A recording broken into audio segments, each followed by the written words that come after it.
In this video, I want to cover some basic fundamentals of structural analysis and structural modeling. So we're going to cover the governing mechanics equations for the structure, and then talk about finite element modeling of the structure based on those governing mechanics equations.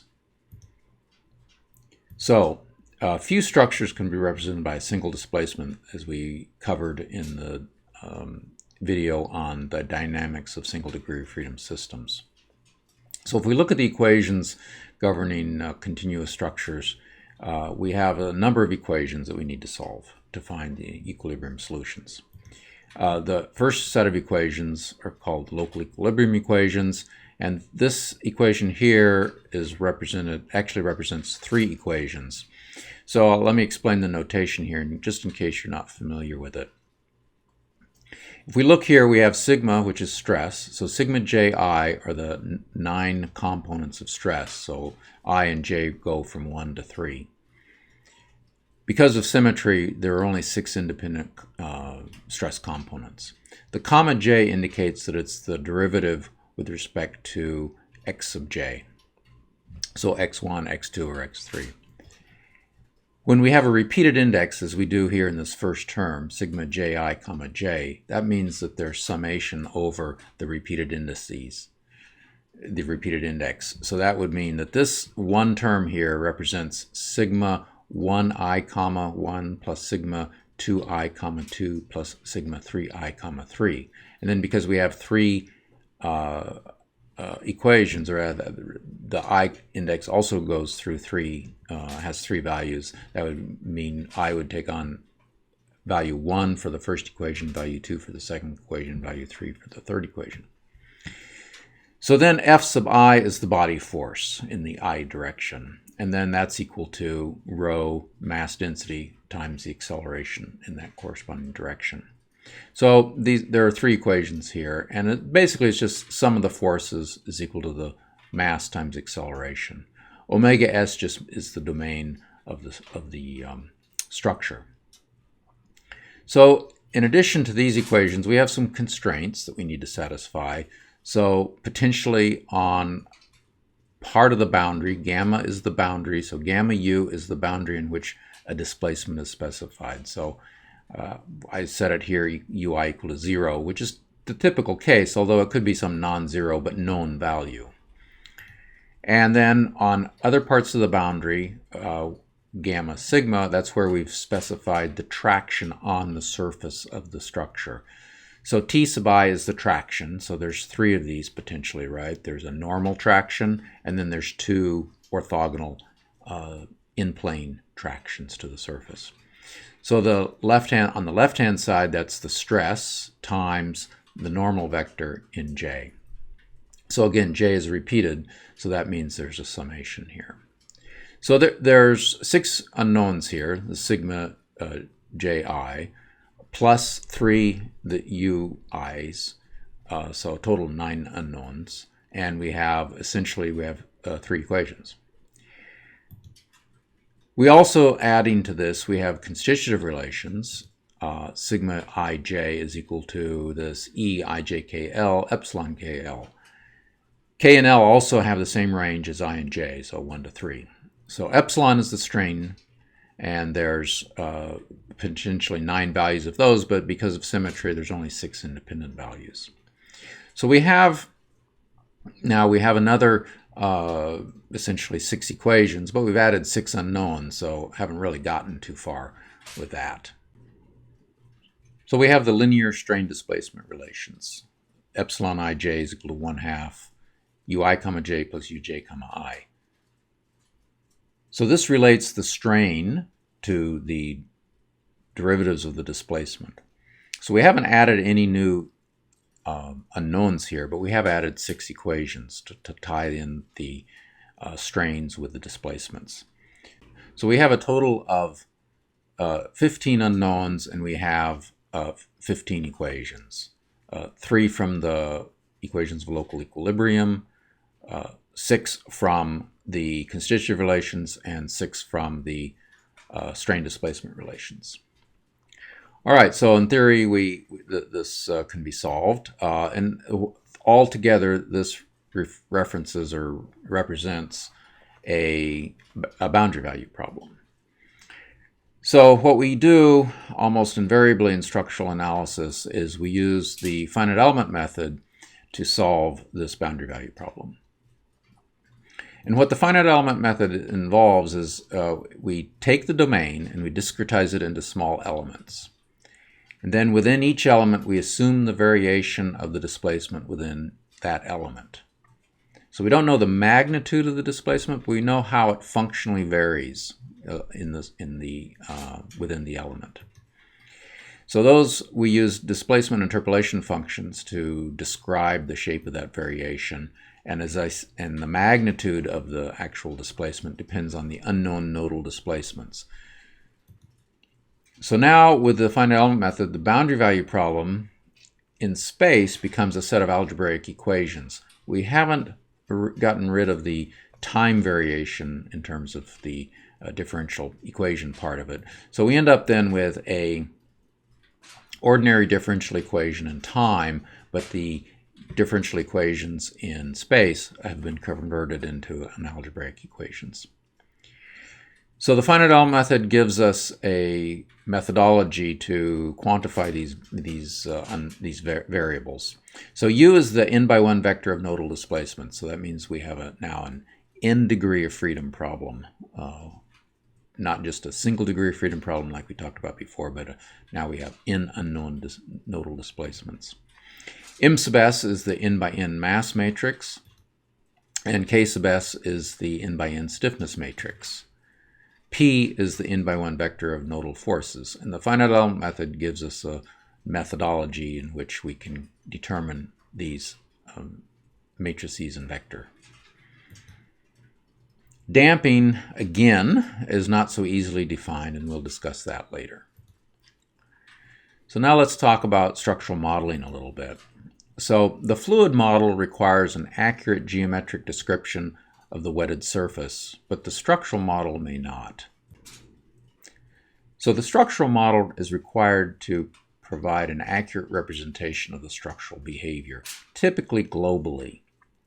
What I mean by that is in hydroelastic analysis, we're usually dealing with the global behavior of the structure, and so-called local behavior, where, for example, we're interested in detailed stress results, stress concentrations, or localized stresses. That reference is more of a local model. So now I want to talk about some common structural elements that will be used in a hydroelastic analysis. So the first and simplest element is the beam element, and it goes by multiple names: beam element, frame element, beam column element. It all means the same thing. So a beam has one dimension, the length, much greater than the other two dimensions. So if we consider the cross section, the width and depth of the cross section are much smaller than the length of the beam. Shell elements are similar, except now we have two dimensions that are much larger than just a single dimension, the thickness. So we have, if we look at the shell element as a plane, then the thickness of that plane is much smaller than the other two dimensions. I will mention in passing here the membrane element. It's probably has limited application for the class of structures that we're talking about, but it's like a shell, but it just has no bending stiffness. So there's only in-plane behavior. In other words, there's no out-of-plane behavior. And as I mentioned, probably limited application here, but I include it for completeness. All right, so every element in the finite element method has a local coordinate system.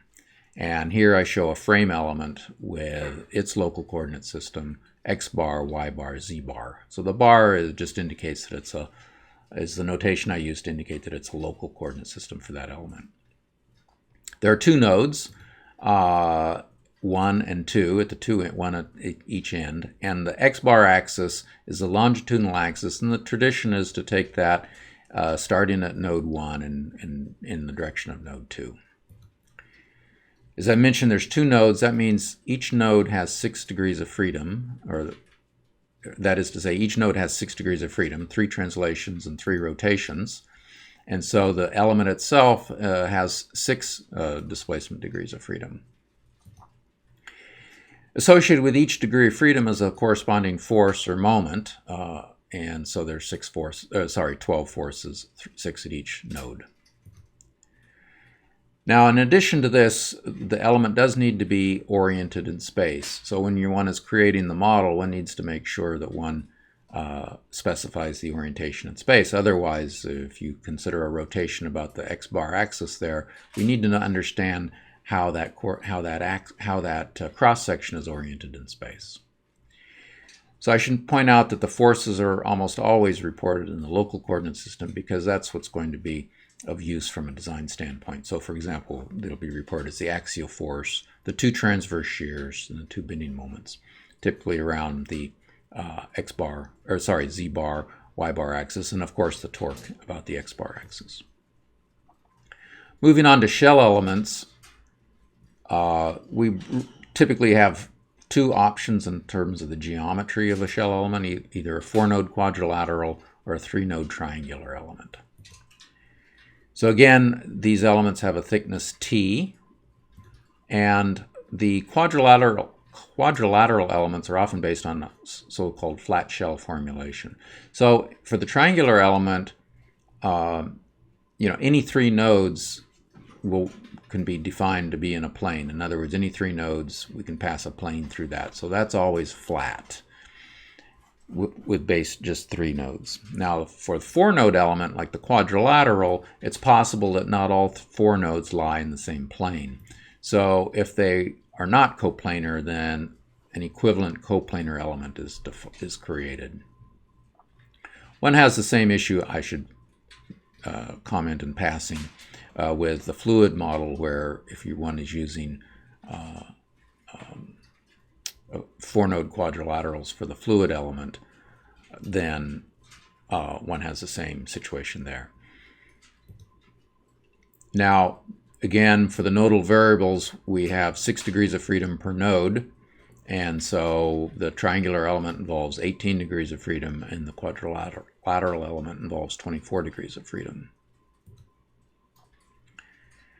Again, as I mentioned before, we generally, when we talk about displacements, we include the rotation. So we're talking about translational displacements and rotational displacements. Let's look at the local coordinate system for the shell element. And what's shown here is one possibility. It's not the only possibility, but it's not an uncommon one. And that is that the x-bar axis is directed along the edge 1, 2. And the y-bar axis is then directed in towards the 3, 4 nodes, and but orthogonal to the x-bar axis. And then the z-bar axis is just from the right-hand rule, x-bar cross y-bar. Again, that's a classic option, but it's not the only option. So we can break down shell behavior into 2 components. The in-plane behavior, so that involves x-bar, y-bar displacements, and the rotation about z-bar. I should note that there's no intrinsic deformation for rotation about z-bar. In other words, our mechanics theories do not involve deformation as a result of z-bar rotation. So out-of-plane bending behavior involves displacements in the z-bar direction, normal to the plane of the shell, and rotations about x-bar and y-bar. One needs to check the manual for a couple of things. One needs to understand what is defined as the positive face of the element, and so typically that is in the face with the unit normal directed along the z-bar axis. And so in this case, it's the face we're looking at. And the other thing one needs to check about is the convention for positive forces, and we'll talk about that in a minute. So if we look at in-plane behavior, that's so-called membrane behavior. So if you remember, I mentioned membrane elements. So this is what we're talking about here. So the membrane behavior is governed by 2D elasticity, and the internal variables, the plate variables, are used to represent the internal forces. So Nx and Ny are normal forces on the x and y faces, and Nxy is an in-plane shear force. So these forces are always given per unit length. It really doesn't make any sense in plates and shells to talk about total internal forces. We always talk about the forces and moments per unit length. So for forces here, to get stresses, we would just divide by the thickness. So out of plane behavior, so this is bending behavior governed by plate theory. So what I've shown here are some plate variables, and again, one needs to check the manual for the sign convention. This is one sign convention where we've defined the positive mx to put the top of the element, the positive face of the element, in tension. But there are other sign conventions that can be used. So we have moments mx, my, and then we have this kind of strange moment mxy, which is a twisting moment, which results from a shear stress variation through the thickness of the element. We also have, not shown here, qx and qy, which are out of plane transverse shears. So qx would be acting in the positive z direction, z bar direction, on the x face, and qy, positive x face, and qy would be acting in the positive z direction on the positive y face. Again, these are given per unit length, so moment per unit length or force per unit length for the q's. So if we look at plate bending theory, we have two options here. One is Kirchhoff plate theory. There's no transverse shear deformation in Kirchhoff plate theory. And one ends up with one fourth order differential equation. The other main theory that would be used would be Minland plate theory, which does include transverse shear deformation, and what we end up then with is two second order differential equations. I'm getting a little bit into the weeds here, but I did want to mention that typically a lot of programs give you an option between Kirchhoff and Minland plate theories. hydroelasticity actually only has a Minland element. The Minland elements in general have better behavior than the Kirchhoff elements. There is one class of Kirchhoff elements that have decent behavior, and that's the so-called discrete Kirchhoff elements. So let's talk about what kind of information one needs to be able to specify the structural model. So if we look at the beam element, the material data we need is the modulus of elasticity. That's just, as we all know from basic mechanics, sigma x is equal to E times epsilon x. And the shear modulus G, or Poisson's ratio nu, where tau is equal to G times gamma, gamma is being the shear strain. Only two of these are independent, so we can specify any two of these and we can calculate then the third one. And we also need, of course, the mass density rho. Some beam elements may allow us to specify the rotational mass density. This is not usually needed unless you're talking about using the beam element to model a large structure that has then a large cross-section. So for section data, we need the cross-sectional area A to be able to calculate the axial stiffness EA and the mass per unit length rho times A.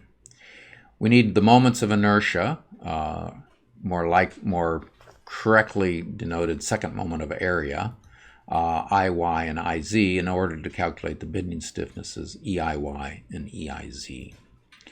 We need the torsional constant J to calculate the torsional stiffness GJ, and we need the shear areas ASY and ASZ to be able to calculate the shear stiffnesses GASY and GASZ. Now, for a lot of cases, the shear deformation is not dominant, and so if one can't quantify the shear areas easily, then one can ignore the shear deformation. Moving on to the shell element, and what kind of material and section data do we need for that? For the material data, we need the modulus of elasticity and shear modulus, again, or Poisson's ratio. If it's isotropic, just the two values. If it's orthotropic, then we'd need to specify multiple values. So we need the mass density rho, and for hydrogen XR anyway, we need the fluid density, and this is used to calculate the hydrostatic stiffness. This is the fluid density that's acting on the surface of the shell. For the section data, we need the thickness T, of course, and this is used to calculate the in-plane thickness, the in-plane stiffness and the mass per unit area.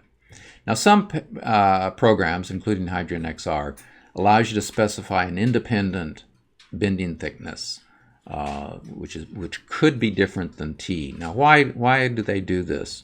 So the reason to do this, to allow this option, is to allow us to simplify our structural model.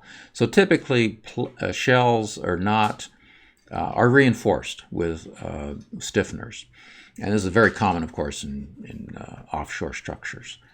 And so, if we look at this little cross section here that I've depicted, we see we have the shell, the flat top plate there, and then we have these stiffeners acting located below them.